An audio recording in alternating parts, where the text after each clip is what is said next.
정치 고수다. 오늘은 전원책 변호사 모셨습니다. 어서 오세요. 예, 안녕하세요. 네, 고수님 모셨으니까 여러 가지 여쭤보겠습니다. 네, 일단 내일 국회 본회의 얘기를 안 할 수가 없어요. 뭐 최상병 특검법 얘기가 계속 나오기는 하는데 국민의힘이 일단 반대 당론 정했지만 어제도 또 한 분이 난 찬성하겠다 이렇게 나왔단 말이에요. 네, 최재형 의원이죠. 여권 내 기류 변화가 좀 있을까요? 여권의 기류 변화만 있겠습니까? 저는 민주당에서 반란표가 몇 표가 나올까? 민주당이요? 내가 지금 그 생각을 좀 하는데 민주당에서 거꾸로 좀 나오지 않을까? 왜 그런가 하면 취재하신 겁니까? 이 특검이 네. 예, 실체적 진실을 뭐 밝히자, 정의를 바로 세우자 하는 그런 차원에서 지금 특검 공세를 펴는 게 아니란 말입니다. 그럼 뭡니까? 여기에 어떤 분이 나와서 어떤 말을 하는지 모르겠습니다만 이번 특검은 어디까지나 정치적 공세에 지나지 않습니다. 그래서 최종적인 목표는 탄핵, 윤석열 대통령을 끌어내리자. 그 얘기를 공공연하게 하잖아요. 이재명도 하고 조국도 하고 공공연하게 대중 앞에서 얘기합니다. 끌어내리겠다. 총선 전에도 그런 얘기를 했어요. 그래서 지금 그 무기의 하나로 이 특검을 최상병 특검, 김건희 특검 이 특검을 상특검에 대해서 밀어붙이는 건데 우리가 그걸 뻔히 알면서 거기에 대해서 뭐 실체적 진실이 어떻고 최상병이 억울한 죽음이 어떻고 하면 난센스고 코미디입니다. 사람들 다들 정직해야 돼요. 정직해야 됩니다. 군에서 작전상의 실패로 병사가 희생이 됐을 때 차 상위 지휘가 아닌 사단장까지 처벌한 전리가 없습니다. 그런데 헌병의 수사단장이라는 자가 사단장까지 이름을 넣어서 넘기겠다 하니까 그래 그걸 보고 뭐 대통령이 그랬는지 국방부 장관이 했는지 누구인지는 모르겠습니다만 경로했다. 솔직히 윤 대통령 경로하면 왜 안 되느냐 이 사이 그게 또 화두가 되어 있던데 여러분이 또 말씀을 하고 계시죠. 저도 그런 말 많이 했잖아요. 이 방송에서도 그런 얘기를 했고 그런데 자 이제는 윤석열 경로 이제 이게 또 화두가 됐단 말이에요. 그러면 우리 바꿔서 얘기합시다. 지금 인터넷에 당장 검색을 한번 해보세요. 뭐 AI에 물을 필요 없습니다. 인터넷에 그냥 두드려서 검색하면 나옵니다. 문재인 경로함 검색 한번 해보세요. 얼마나 많이 했는지. 근데 이제 그 문재인이 경로를 하면 그건 문제가 안 되고 윤석열이 경로하면 그건 문제가 되는 겁니까? 그러니까 경로를 했다는 그 사실이 문제가 아니라 그 이후에 뭐 수사 방향이 바뀌었다든지 뭔가 변화된 게 있으면 문제다라는 거 아닙니까? 수사를 지금? 그때까지 누가 한 적이 있습니까? 수사 안 했잖아요. 헌병 수사단장은 조사를 해서 이게 문재인 정권 때 이게 수사로 간 군에서 것도 보세요. 아니다. 성범죄, 입대전 사고 그리고 뭐 다 아시겠지만 그리고 사망 사고는 민간 경찰이 수사를 하도록 만들어 놨어요. 그러면 사단장이 별 2개 달고 이제 경찰서 그 수경이 앞에 가서 조사를 받아야 됩니까? 이런 문제로. 뭔가 이게 엄청난 문제가 있는 게 군은 폭력을 관리하는 특수집단입니다. 그래서 군사법원이 따로 있고 군검찰이 따로 있었어요. 그런데 문재인 정권 때 느닷없이 성범죄 이거 자꾸 위에서 권력으로 감추려 하니까 이거 경찰이 수사를 하도록 해야 되겠다. 그런데 이왕이면 사망사고 뭐 성범죄로 인한 사망사고 있었단 말이에요. 문제는 사망사고 그리고 입대전 사고 하나 더 갖다 붙인 거예요. 이건 앞으로 경찰이 수사를 하도록 하겠다. 이러니까 군사법원법이 엉망진창이 돼버렸습니다. 도대체 이 법을 제대로 검토를 하고 국회의원이라는 자들이 통과를 시켰는지 난 그게 궁금해요. 그렇게 해놓고서는 이제 와서 특검 얘기하는 거는 정치적으로밖에 보이지 않는다라는 말씀이시네요. 지금 당장 경찰이 이제 수사를 시작했는지 모르겠는데 공수처는 수사를 하고 있잖아요. 공수처는 민주당이 고발을 했습니다. 그것도 공수처가 왜 수사를 하겠어요? 민주당이 고발장을 넣어서 그래서 사단장도 부르고 사령관도 부르고 수사를 하잖아요. 그 수사를 해서 뭔가 아직 결론을 못 내고 있는데 가령 수사가 미진하다라든가 그게 이제 대통령 발언이시죠. 미진하면 그때 하자라는. 예, 미진하다라든가 뭔가 아니 그게 법의 정신이 그런 거예요. 특검이 언제 가동을 해야 되느냐. 그거에 맞지 않다라고 보시는 수사가 거예요? 미진하거나 뭔가 이거 왜 그런가 하면 수사권과 기소권은 원래 행정부가 갖고 있는 겁니다. 이게 검사는 행정부 소속이잖아요. 준사법기관이지만 행정부가 기소를 하는 거란 말이에요. 그리고 사법부가 판단을 하는 거예요. 그런데 그런 그 수사권을 특검에 넘겨주려면 의회에 넘겨주려면 뭔가 이유가 있어야죠. 그 과정이 전제 조건이 있어야 되는데. 그래서 이번에 대통령 비서실장 정진석 실장이 네. 아주 상세히 얘기는 잘 했습니다만은 가령 특검을 하려면 여야가 어느 정도 문제에 공감을 하고 합의를 해야 합의를 되는 해와야 거예요. 되는데. 드루킹 사건 같은 것도 김성태 원내대표가 단식을 해서 난리를 쳐가지고 그게 추미애 당시 당대표가 시작을 했던 문제이잖아요. 그래서 여야가 합의를 해서 특검을 가자. 이래서 단식을 풀고 하지 않습니까? 여야가 합의를 해야 되는 거예요. 그런 게 좀 있어야 거기다가 된다라는 이번 말씀이시죠. 특검만 예. 보세요. 변협에서 특검을 4명을 추천을 해. 그러면 대통령이 소속되지 않은 그 교섭단체에서 특검을 2명을 명을 뽑아서 대통령에게 보내도록 되어 있습니다. 그러면 대통령이 소속되지 않은 교섭단체가 어디 있어요? 민주당밖에 없잖아요. 그러니까 정부 여당은 못 받을 수밖에 받을 수가 없는 아니다 이렇게 자기들이 보시는 이 거예요? 특검으로 대통령을 완전히 올가매겠다는 그런 계획이 아닌 것 같으면 어떻게 이런 법을 만듭니까? 근데 변호사님이 예전에도 특검 받으라고 하셨고 어제 최재형 특검을 받으란 의원도 말은 당당하게 특검 받아라 이렇게 나는 얘기를 최재형 했잖아요. 의원이 네, 어떤 네. 뜻으로 네. 그분이 어떤 뜻으로 특검을 받아라 이런지 모르겠는데 네. 내가 특검을 받으라는 것은 결이 다르십니까? 이 최상병 특검이나 김건희 특검이나 받아봤자 별 볼 일 없다. 그럼 별거 없으면 받아도 되는 거 그러니까 아니에요? 받아라. 네. 뭔가 하면 네. 최상병 특검은 작진상의 실패로 최상위 그 사단장을 네. 뭐 예컨대 보직에 앞으로 문제가 있고 한 것은 많아요. 징계 회부한 적도 있습니다. 우리가 기록들 쭉 보면 네. 그런데 이걸 재판에 회부한 적은 없어요. 그리고 또 하나 김건희 특검 같은 경우는 주가 조작 같은 것은 윤석열 대통령과 결혼하기 전의 문제입니다. 그냥 권력형 비리가 아니에요. 사실 특검이 대상이 안 된단 말이에요. 그리고 300만 원 디올백 사건은요. 함정 취재입니다. 함정 취재는 함정을 판 놈부터 문제 나무라야 되는 거예요. 그러니까 전부 다 이게 특검의 전제 조건이 지금 안 돼 있다 이렇게 보시는 거네요. 지금 네, 가령 네. 우리 앵커께서 네. 집에 뭐 부모가 아프고 이거 돈이 가정하시면 안 되는데. 아니, 뭐 돈이 굉장히 궁핍하다. 그런데 갑자기 집 앞에 엄청난 돈 500만 원이 턱 떨어져가 있다. 그러면 견물생심.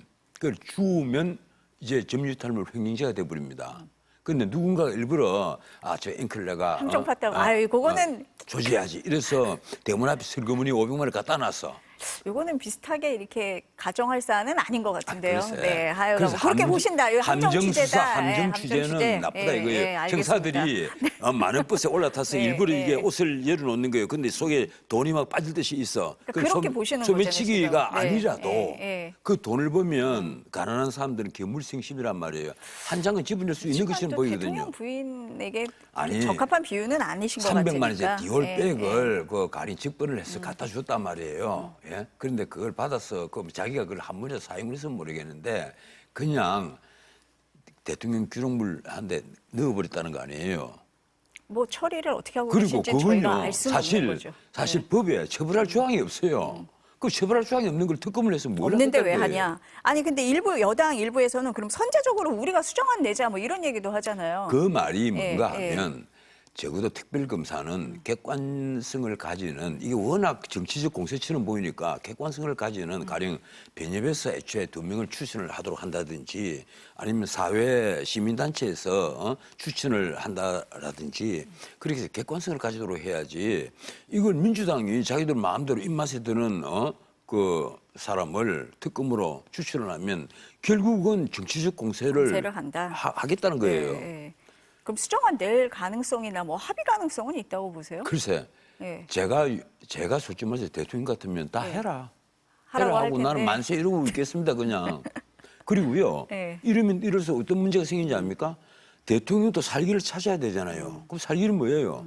살기는 딱 하나밖에 없습니다. 정치 지형을 바꾸거나 아니면 거꾸로 문재인, 이재명 사부 리스크를 완전히 두고 파버리겠다. 법대로 하자. 법대로보다 더 무서운 게 없습니다. 법대로 하자. 전부 다. 법으로 반격을 하는 법대로 방법. 하자. 네. 법대로 하면 최종적인 승자는요. 권력을 가진 쪽이 이깁니다. 그래서 무서운 거예요. 그래서 나는 윤 대통령이 그렇게까지는 그렇게 법대로 가자 뭐 이런 감정적인 처시까지는 하지 않으리라는 확신을 하고 있습니다. 뭐 그분이 이미 대통령이 되신 분인데 꼭 그렇게까지 하겠습니까? 그런데 저 같은 소인배라면 나 그럴지도 모르겠다는 거예요. 법대로 하자. 지금 왜 그런 거 국민들은요. 문재인 정권이 적폐청산 왜 안 하느냐. 왜 탈북 어민 강제 북송을 하고 서해 해수부 공무원이 죽고 통계를 조작하고 그리고 대통령 부인은 대통령 전용기를 타고 타지마할까지 관광을 갔다 오는데 대통령은 전직 대통령은 뻔뻔스럽게 그게 관광이라고 하는 그 소리가 있다. 왜 가만히 있느냐라. 이런 소리나 하시고 그래서 듣는 제가 텔레비전을 깰 뻔했습니다. 그래서 대통령 지지율이 떨어지는 겁니까? 대통령 총선이 지지율이 왜 더 떨어지는 떨어지는 거예요? 그런 이유가 아니에요. 네. 지금 가령 갤럽 같은 경우 네. 거의 지금 6주째 네. 20%대 초반대란 말이에요. 네. 내 수치는 얘기를 안 할게요. 네. 그리고 리얼미터는 최하위가 30%인데 네. 그 6주째 30%예요. 그렇다고 그 하네요. 양쪽 예, 여론조사 예. 기관은 똑같아요. 예. 그럼 뭐겠습니까? 총선에서 진 것은 가령 오만과 독선, 뭐 불통, 그리고 거기다 뭐 플러스 하나 무능까지 있다 합시다. 무능으로 비쳤다. 다 좋은데 사실은 민생 문제거든요. 요새 신문 한번 보세요. 신문에 크게 안 납니다. 조그만하게 납니다. 중산층의 5분의 1은 지금 적자 살림이다. 살림이 적자다. 민생의 문제가. 버는 돈보다 예, 쓰는 예. 돈이 더 많다. 네. 중산층이라고 하면 3분이 4분입니다. 쉽게 말하면 상위 80%에서 60% 여기까지가 예. 내가 자료를 보니까 19% 넘게 그 지금 적자 살림이에요. 그리고 그 밑에 문자 그대로 40%에서 60% 우리나라 정말 중간층 1년에 4인 가족 기준으로 한 7천만 원에서 6,500만 원 사이 버는 사람들. 요 사람들도 지금 17% 넘게 적자를 보고 있어요. 최상위 10%도 지금 적자가 9%가 넘습니다. 9.4%가 그래요. 그래서 이런 적자 살림이 계속된다는 말은 뭔가 하면 소득이 생기는 게 없다는 말이거든요. 거기에다가 2030 핵심들, 이 무당층이 절반이나 되는 문자 그대로 균등한 기회를 달라고 늘 목소리를 높이고 있는 이 무당층들은 일자리가 없어요. 자기도 다 좋은 일자리를 하고 싶고 스펙은 엄청나게 쌓아놨죠. 네. 공부도 엄청나게 많이 했고 솔직히 제가 만나서 보면 깜짝깜짝 놀라요. 저보다 외국 훨씬 더 잘하죠. 그런데도 그리고, 일자리가 없거나 일자리가 힘들다. 없는 거예요. 예. 그래서 내가 온갖 소리들을 하면 위로를 합니다. 상상력을 키워라. 그러면 너희들에게도 앞으로 기회가 올 것이다. 근데 젊은 애들 강연 가면 그런 소리 꼭 해요. 예. 상상력만 열심히 키우고 있어도 할 일 없으면 만화책도 열심히 보고 먹고 미국에서 살기가 공부도 해라. 힘들어가지고 지금 그만큼 그렇죠. 스펙 쌓았으면 예, 됐다. 예. 그럼 언젠가 기회가 올 것이다. 하지만 나는 말은 그렇게 하지만 가슴은 아파요. 저 친구들에게 내 말이 무슨 위안이 되겠는가. 근데 그런 사람들은 분노를 느낀단 말이에요. 대통령이 뭐 하고 있느냐. 그런데 대통령도 그래요. 노동 계획을 해서 노동 유연성을 확보를 해야 외국 투자를 끌어오고 기업체에게 일자리를 만들려고 강요를 하죠. 네. 아니 비즈니스 라운드라도 만들어서 그 기업체 1, 2, 3, 4 다 앉혀갖고 야 일자리 좀 만들어 주소 이렇게 하고 싶어도 한 번 고용을 하면 해고를 못 한단 말이에요. 정년까지. 이러니까 기업체를 경영하는 사람들은 한국에서 일자리를 만드는 걸 겁을 내는 거예요. 그래서 해외로 일자리가 다 빠져나가고 거의 리쇼어링을 못 한단 말이에요. 그런 게 다 대통령 지지율로 지금 다 반영이 되고 그럼요. 있다. 그래서 예. 제가 보는 이 중산층이 무너지는 이게요. 사실은 굉장히 심각한 겁니다. 이건 회복이 안 돼요. 이건 언뜻 보면 이건 뭐 새로운 뉴스타가 등장을 해가지고 가령 한동훈 같은 스타가 등장을 해서 막 외치고 막 이러고 하면 졸지에 인기가 올라가고 그러면 되지 않겠냐. 천만의 얘기입니다. 근본적으로 먹고 사는 민생의 문제는 기본적으로 등 따스고 배부른 것은요. 기본적으로 자기가 느끼지 않으면 안 되는 거예요. 그럼 여당 지지율이 하락하는 것도 마찬가지인 지금 당연하죠. 연장선상인가요? 당연히 예. 그거죠. 그러니까 지금 이재명 민주당 대표가 예. 잽싸게 25만 원씩 다 나눠주자. 네. 그래봤자 13조밖에 안 된다. 그러니까 계속해서 빚내서 25만 원씩 1년에 한두 번만 나눠주던 민주당 인기는 올라갈 테니까 그건 자기들의 그 이득이란 말이에요. 이러니까 그런 얘기를 자꾸 하는데 그건 쉽게 말하면 제가 보기로는 은발의 오줌 누기고 문자 그대로 임시 방편이고 임시 근본적인 방편이 아니에요. 해결책이 20대, 아니다. 30대를 더 예. 죽이는 거예요. 우리 인구가 한 1년 한 학년이 100만 명, 120만 명 시대에 있는 사람들이 빚을 내요. 그러면 지금 20만, 30만 세대가 앞으로 돈을 벌어서 갚아야 됩니다. 2030 애들에게 죽으란 소리예요. 그 얘기는. 연장 선생님 연금 개혁안은 어떻게 보세요? 연금 개혁도 그래서 예, 문제입니다. 예. 이 세상에 연금 개혁이에요.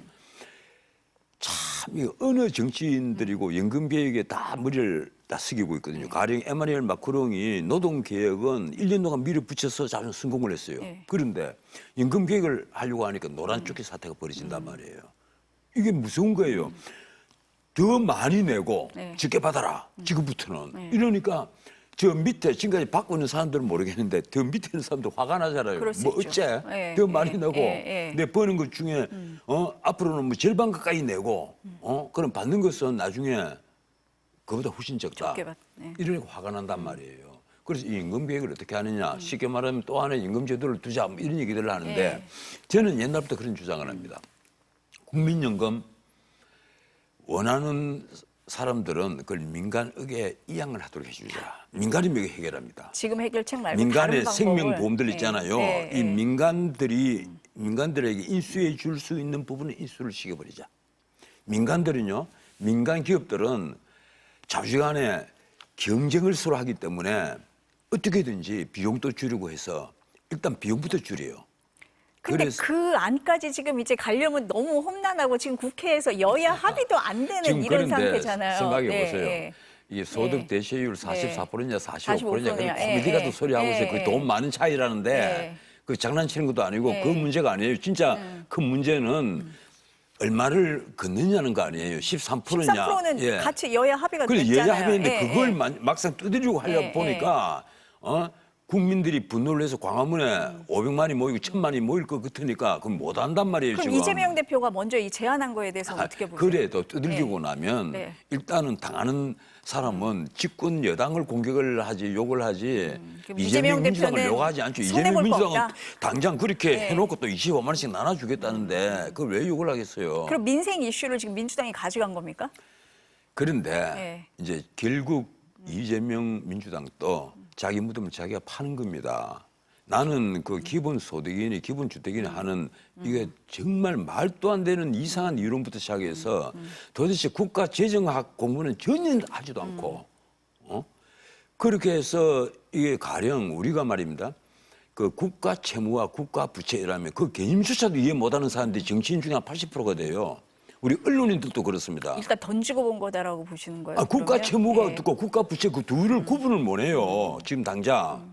그러면서 무슨 이게 돈을 얼마를 그대야 되니 얼마를 써야 되니 그런 코미디 같은 소리들을 하는 거죠. 예컨대 가령 연금 부채나 공무원 그 연금 부채, 군인 연금 부채 이런 게 어디에 속하느냐, 국가 부채냐, 국가 채무냐 어디에 속하느냐 지금 물어보면 아마 OX 퀴즈 같은 건데 정답 맞추는 사람 절반은 안 될 겁니다. 모를 것 같은데요. 반반인데도. 네.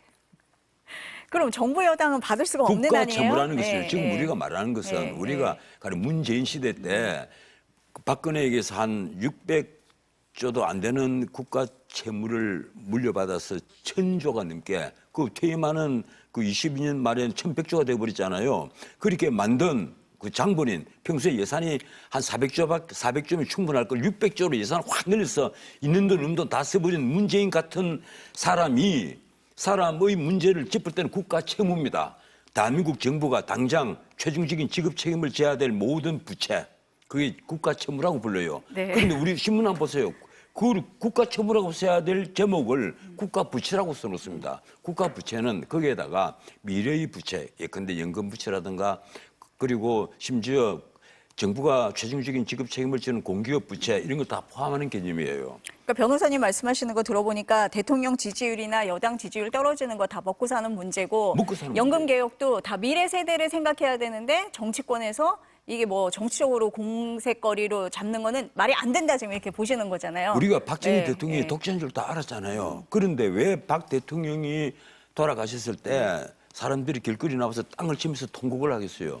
그분이 먹고 사는 물론 문제다. 예? 네. 예, 그분 스스로가 검소한 그런 진보주의자 측면이 있었던 것도 사실이지만 무엇보다도 그분은 먹고 사는 것이 제1의 인권이다 하는 걸 몸소 보여준 사람입니다. 네. 우리에게 보는적 자본이 하나도 없는 나라에서 심지어 서울에 수도를 놓을 돈이 없었잖아요. 그래서 영국에 이동훈 장관이 가서 수도 놓을 돈 좀 빌려달라. 그러니까 영국에서 그 수도는 공짜로 놓아줄게.